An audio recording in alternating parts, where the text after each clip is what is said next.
Well, hello everyone. It's a pleasure to be here, and I should stress, I mean this in a very non-sycophantic way. I'm going to present from rags to riches, an efficient pipeline for exploratory text analysis. So what is all this about?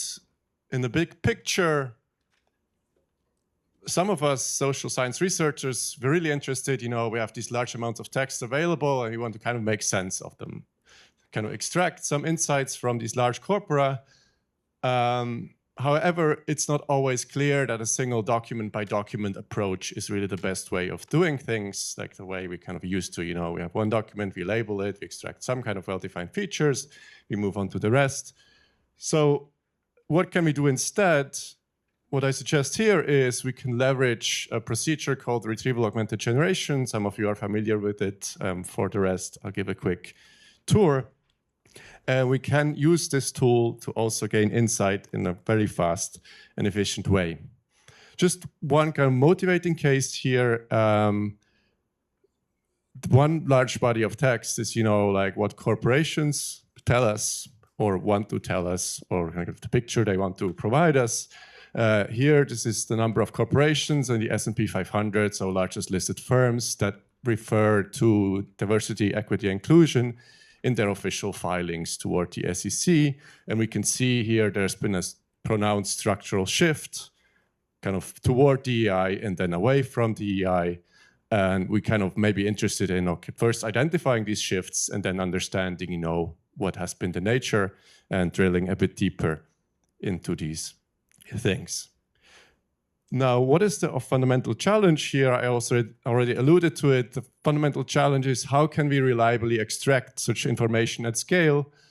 A common approach is you have an LLM process a large number of documents, kind of individually. You extract a well-defined set of predefined feature based on your kind of carefully developed coding scheme, and then you answer the questions based on these responses. Now, where does this maybe not sound like the best way forward? So first of all, you can have cases where there's a conceptual mismatch between kind of the information you want to gather and kind of the pure atomistic document by document approach. So a very stylized example, assume, in one document you have a statement like, I'm no racist, but then the rest of that statement is somewhere else. Personally, I'd really want to know what comes after to really understand, how should I classify this statement. Moving to a bit less stylized example, my background is in kind of environmental questions. And then you may see statements like, we invest heavily in carbon capture. So you say, yeah, lovely, that's great. It's very green stuff, good stuff, taking carbon out of the atmosphere.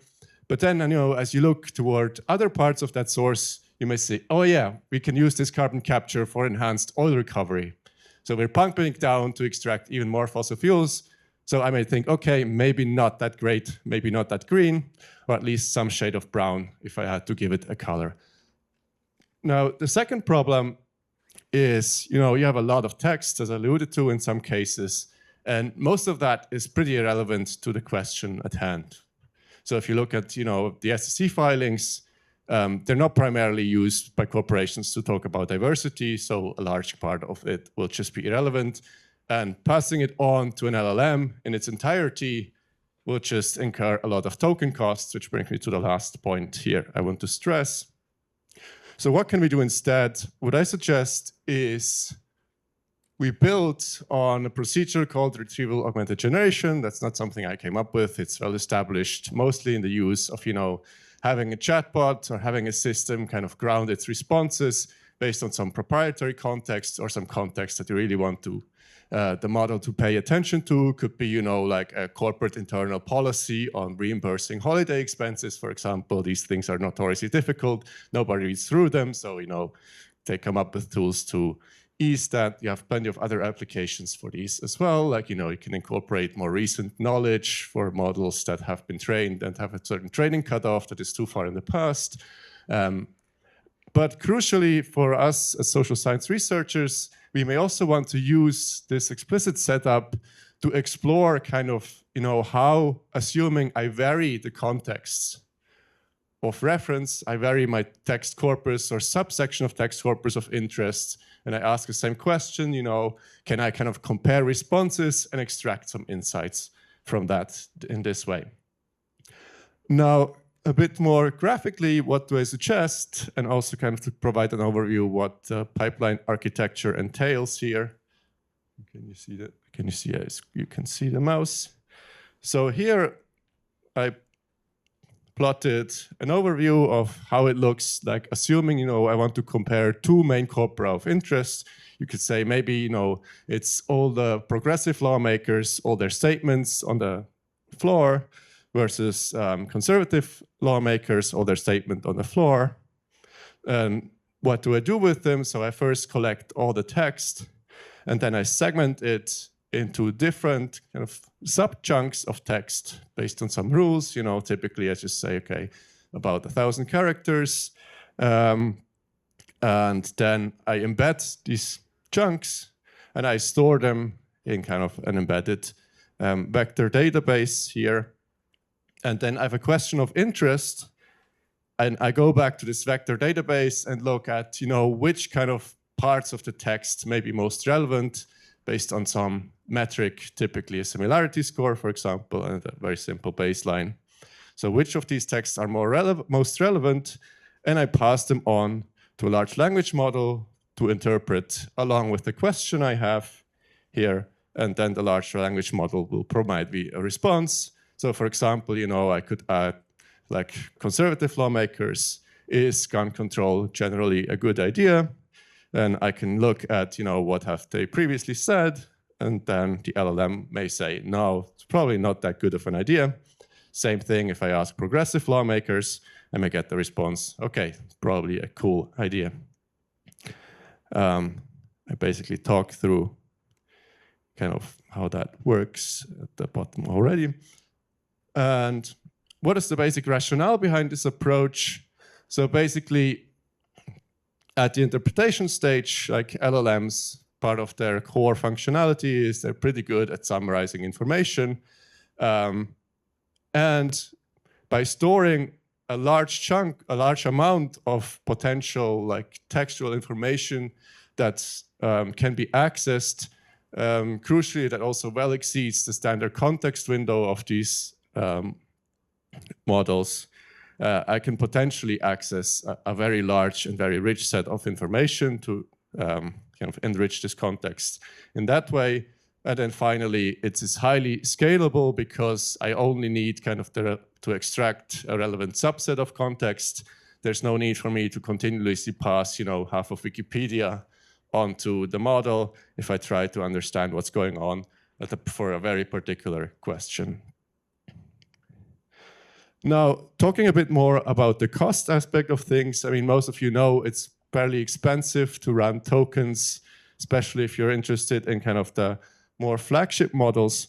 So here is just an overview of an application motivated by some of the empirical work I do.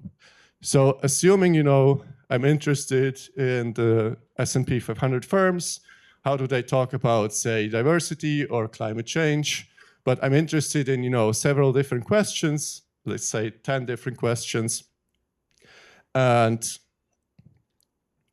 like running everything through a flagship model costs me here, by this calculation, about $15,000 for this amount of data, which may be a bit prohibitive. But with the embedding strategy, I can go down to a fraction of that. Now, I don't really have time to talk a lot about the benchmarking exercise here, and I should also stress this very preliminary work. But overall, so here I tested different embedding and chunking strategies, and like conditional on the retrieved information, actually it's fairly robust, but that's also not the be-all end-all of evaluation, and I'm happy to discuss kind of limitations of that as well.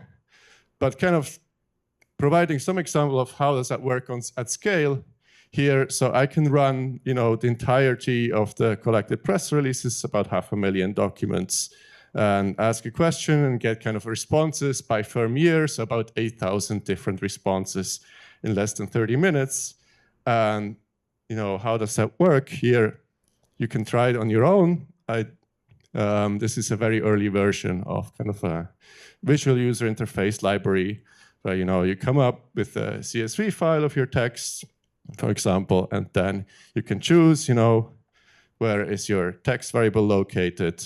What are you interested in terms of, what are the variables that you want to segment? So here I have newspaper level data, and I want to know by newspaper year, how do responses differ? And then I can choose, the desired chunk length, the desired embedding model here, OpenAI text embedding 3 large, for example. And then I run it. And yeah, I'm just gonna let this video run, but happy to take questions while at the same time. Thank you. All right, I think we have time for one question, if anyone has questions.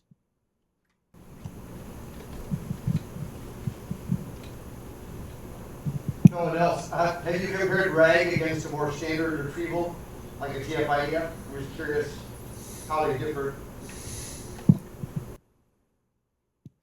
So I haven't fully, it really depends on the further question.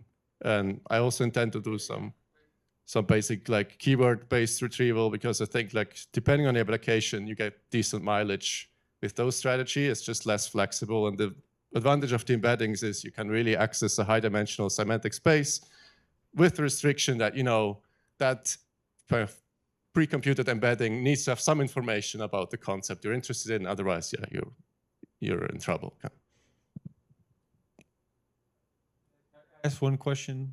So could you give a sense of a project out there or application of LLM workflows where you would say they may have done better if they threw in this RAG approach than whatever was done? You don't have to name authors, but just a use of models that you see that your approach might improve upon.